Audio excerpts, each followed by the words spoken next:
Good morning, year 6. So back with story time today. Going to read you chapter 5 of Kensuke's Kingdom, I Kensuke, which by the looks of it is 16 pages long. So settle in for another long one. So we're at the point where Michael has just built a fire that he wants to use as a beacon to try and attract attention from any passing ships. And he spent quite a lot of time building this beacon. And he's found an orangutan, or so he thought at first, putting out his fire. But it turns out it's not an orangutan at all. It's actually a man. So who do we think this man might be? Well, the chapter is called I Kensuke, so I think we can take a good guess at who the man putting out the fire is. Okay, chapter 5, I Kensuke. He was diminutive, no taller than me, and as old a man as I had ever seen. He wore nothing but a pair of tattered breeches bunched at the waist, and there was a large knife in his belt. He was thin too, in places under his arm, round his neck and his midriff. His copper brown skin lay in folds about him, almost as if he'd shrunk inside it. What little hair he had on his head and his chin was long and wispy and white. That's Kensuke. Or is it? I could see at once that he was very agitated, his chin trembling, his heavily hooded eyes accusing and angry. "Dameda! Dameda!" he screeched at me. His whole body was shaking with fury. I backed away as he scuttled up the beach towards me, gesticulating wildly with his stick and haranguing as he came. Ancient and skeletal he may have been, but he was moving fast, running almost. "Damida! Damida!" I had no idea what he was saying. It sounded Chinese or Japanese maybe. I was about to turn and run when Stella, who strangely had not barked at all, suddenly left my side and went bounding off toward him. Her hackles were not up. She was not growling. To my astonishment, she greeted him like a long-lost friend. He was no more than a few feet away from me when he stopped. We stood looking at each other in silence for a few moments. He was leaning on his stick, trying to catch his breath. "America Jin? America Jin? American? Aikokujin? British?" "Yes," I said, relieved to have understood something at last. "English, I'm English." It seemed a struggle for him to get the words out. "No good. Fire, no good. You understand? No fire." He seemed less angry now. "But my mother, my father, they might see the smoke." It was plain he didn't understand me, so I pointed out to see by way of explanation. "Out there, they're out there. They'll see the fire. They'll come and fetch me." Instantly, he became aggressive again. "Damida!" he shrieked, waving his stick at me. "No fire!" I thought for a moment he was going to attack me, but he did not. Instead, he began to rake through the sand at my feet with his stick. He was drawing an outline of something, jabbering incomprehensibly all the time. It looked like he'd drawn some kind of fruit at first. A nut, perhaps. A peanut. Now I understood. It was a map of the island. When it was done, he fell to his knees beside it and piled up mounds of sand, one at each end, 2 hills. Then very deliberately, he etched out a straight line from top to bottom, cutting the smaller end of the island off from the larger one. "You boy, you here," he said, pointing back towards my cave at the end of the beach. "You," and he stabbed his finger in the mound of sand that was my hill. Then across the whole of the sand map, he began to write something. The lettering was not letters at all, but symbols, all kinds of ticks and pyramids and crosses and horizontal lines and slashes and squiggles. And he wrote it all backwards in columns from right to left. He sat back on his haunches and tapped his chest. "Kensuke, I Kensuke, my island." And he brought his hand down sharply like a chopper, separating the island in 2. "I Kensuke here, you boy here." I was already in no doubt as to what he meant. Suddenly he was on his feet again, waving me away with his stick. "Go boy, no fire, Damida! No fire, you understand?" I did not argue, but walked away at once. When after a while I dared to look back, he was kneeling down beside what was left of my fire and scooping still more sand onto it. Stella had stayed with him. I whistled for her. She came, but not at once. I could see she was reluctant to leave him. She was behaving very oddly. Stella Artois had never taken kindly to strangers. Never. I felt disappointed in her, a bit betrayed even. When I next looked back, the fire was not smoking at all. It had been completely smothered, and the old man was nowhere to be seen. For the rest of that day, I stayed in my cave. For some reason, I felt safe there. I suppose I'd already begun to think of it as home. I had no other. I felt as an orphan must feel, abandoned and alone in the world. I was frightened. I was angry. I was completely bewildered. I sat there trying to gather my thoughts. So far as I could tell, though I couldn't be sure of it, there were only the two of us on the island, the old man and me, in which case it stood to reason that only he could have left me the fish and the bananas in the water. Surely that had been an act of kindness, a sign of friendship, of welcome. And yet now this same man had banished me to one end of the island as if I was a leper, and had made it quite clear that he never wanted us to meet ever again. And because I'd lit a fire, none of it made any sense to me, unless he was completely out of his head and completely mad. I took a long, hard look at my situation. I was marooned on an island in the middle of nowhere, very probably with a madman for company and a bunch of howling monkeys, at least one orangutan amongst them. And God knows what else might be hidden in the forest. And the millions of mosquitoes that would eat me alive every night. I knew only one thing. I had to get away. But how? How was I ever going to get off the island unless I could attract the attention of some passing ship? I could be here for the rest of my life. The thought didn't bear dwelling on. I wondered how long the old man had been on the island and what might have brought him here in the first place. Who was he? And who was he anyway to tell me that what I could and couldn't do? And why had he put out my fire? I curled up in my cave, closed my eyes, and just wished myself back home or back on the Peggy Sue with my mother and father. Such wonderful dreaming almost lulled me to sleep. But the mosquitoes and the howling from the forest soon drove me back to consciousness, to face once again all the appalling implications of my wretched predicament. It came to me suddenly that I'd seen the old man's face somewhere before. I had no idea how that could be. As I lay there pondering this, I felt the piece of glass in my pocket pressing into my hip. My spirits were suddenly lifted. I still had my fire glass. I would build my fire again, but this time, somewhere he wouldn't discover it. I would wait for a ship to come, and until then, I would survive. The old man had survived this place. If he could, I could. And I could do it alone too. I didn't need him. I felt hungry again and thirsty too. Tomorrow I'll go into the forest and find food for myself. I would find water. Somehow or other I would catch fish too. I was good at fishing. If I could catch them in a reservoir back home and off the Peggy Sue, then I could catch them here. I spent that night cursing the hordes of whirring insects that were homing in on me and the chattering forest that would not be silent, that would not let me be. I kept seeing the reservoir in my mind's eye and my mother laughing in her skipper's cap. I felt tears coming and tried not to think of her. I thought of the old man. I was still trying to remember what he had said his name was when I fell asleep. I awoke and knew at once that he had been. It was as if I had dreamed it. Stella seemed to have dreamed the same dream for at once she was bounding up onto the rocks above the cave. She found what she clearly expected to be there, her bowl of water full again.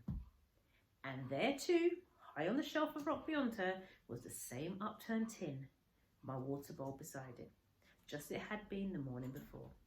I knew it would be full, and I knew as I lifted aside the tin that the food would be there again. As I sat there cross-legged on the rock, chewing ravenously on my fish and throwing pieces down for Stella to catch, I realised exactly what he meant to imply by this. We were not friends. We would not be friends. He would keep me alive, keep Stella alive, but only so long as I lived by his rules. I had to keep to my own island, and I must never light fires. It was all quite clear. With any real hope of immediate rescue diminishing day by day, I became more and more resigned. I knew I had no choice but to accept his terms and to go along with his regime for the moment. He had now marked out a frontier, a boundary line in the sand from the forest down to the sea on both sides of the island, and he renewed it frequently, as often as it needed to be. Stella strayed over it, of course. I couldn't prevent her. Stella strayed over it, of course. I couldn't prevent her, but I did not. It wasn't worth it. In spite of the animosity I'd seen in his eyes and that huge knife in his belt, I didn't really think he would ever hurt me. But I was frightened by him, and because of that, and because I had too much to lose, I did not want to confront him. After all, he was providing us every day with all the food and water we needed. I was beginning to find some edible fruit for myself, in particular a prickly shelled fruit, rambutan, I later discovered. It was delicious, but I could never find enough, and besides, Stella would not eat it. I found the occasional coconut still intact, but often the milk and flesh were foul. Once or twice, I even tried climbing for them, but they were always too high, and I very soon gave up. I tried fishing in the shallows, fashioning a crude spear, a long stick I'd sharpened on a rock, but I was always too slow in my strike. There were often plenty of fish, but they were too small and too fast.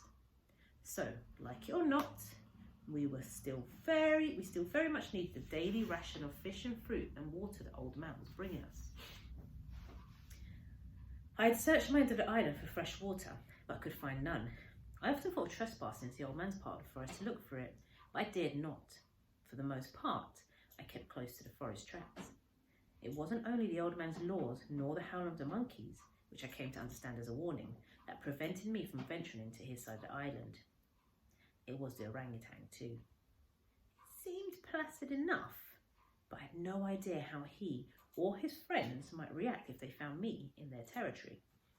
I kept wondering too what other creatures might lurk unseen, waiting to ambush me in the dark damp of the forest.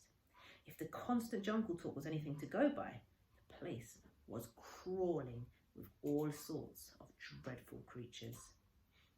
Just the thought of the orangutan and the terrors of the unknown forest were quite enough to deter me, enough to stifle both my curiosity and my courage. So I kept largely to my beach, my cave, and the forest track up to my hilltop. From high on my hill, I did catch distant glimpses of the old man. Often in the mornings I would see him spearfishing in the shallows, sometimes alone, but often accompanied by a group of orangutans who sat on the beach and watched him. 14 or 15 of them I counted once. Occasionally, he would be carrying one of the young ones on his back. When he moved amongst them, it seemed almost as if he was one of them. Time and again, I tried to stay awake until the old man came to food at night, but I never managed it. I never even heard him, not once. But every morning, the water would be there, the fish too. It often tasted smoky these days, which I liked better. The fruit would not always be the same. Much of it was strangely scented, and not all to my liking. I ate it anyway. Besides bananas and coconut and berries, he would leave me breadfruit or jackfruit. At the time, of course, I had no idea what they were. I ate everything, but not so greedily now. I would try to save some of the fruit for an evening meal, but I could never bring myself to save the red bananas. They were just too delicious not to eat all at once. My recurring nightmare was the mosquitoes at night. From dusk onwards, they searched me out, buzzed in on me, and ate me alive. There was no hiding place. My nights were one long torture, and in the morning I would scratch myself raw in places. Some of the bites, particularly on my legs, had now swelled up and had become suppurating red sores. I found relief from them only by dunking myself, often in the cool of the sea. I tried sleeping in another cave, deeper and darker, but it smelled dreadful. Once I discovered it was full of bats. I left at once. Wherever I slept, the mosquitoes found me out soon enough. It got so that I dreaded the coming of every night. I cried out aloud in my misery as I swiped and flailed at them. I longed for the mornings, for the cool of the sea and the cool of the wind on my hilltop. Here I would spend the greater part of my day, sitting on the very summit, looking out to sea and hoping, sometimes even praying too, for the sight of a ship. I'll close my eyes tight and pray for as long as I could, and then open them again. Every time I did, I really believed there was a chance my prayers would be answered, that this time I would open my eyes and see the Peggy Sue sailing back to rescue me. But always the great wide ocean was empty, the line of the horizon quite uninterrupted. I was always disappointed, of course, often dejected, but not yet completely despondent. Not in those early weeks. I had severe problems too, with sunburn. I'd learned rather late that I should keep all my clothes on all the time, and I had made myself a hat to keep the sun off my face and neck. It was very broad and Chinese looking, made of palm leaves, the edges folded into one another. I was quite pleased with my handiwork. Sunburn, I discovered, was a discomfort I could help to prevent, and that seawater could soothe. At noon, I would go down the hill to shelter in my cave from the burning heat of the afternoon sun. Then afterwards, I would go swimming. This was the moment Stella longed for each day. I spent long hours throwing a stick for her. She loved it, and to be truthful, so did I. It was the highlight of our day. We'd stop only when the darkness came. It always came down surprisingly quickly too, and drove us back once more to our cave, back to my nightly battle with my blood-sucking tormentors. One day, after yet another fruitless morning of watching on the hill, Stella and I were coming out of the forest when I spotted something lying on the sand just outside our cave. At a distance, it looked like a piece of driftwood. Stella got there before me and was sniffing it over excitedly. I could see it now for what it was. It was not driftwood at all, but a roll of rush matting. I unrolled it. Inside and neatly folded was a sheet, a white sheet. He knew. The old man knew my miseries, my discomforts, my every need. He must have been watching me all the time, and closely too. He must have seen me scratching myself, seen the red wheals on my legs and on my arms, and seen me sitting in the sea every morning to soothe away my sores. Surely this must mean that he had forgiven me now for lighting the fire. I carried the matting inside the cave, unrolled it, wound myself in the sheet, and just lay there giggling with joy. I could pull the sheet right up over my face. Tonight there'll be no way in for those cursed mosquitoes. Tonight they would go hungry.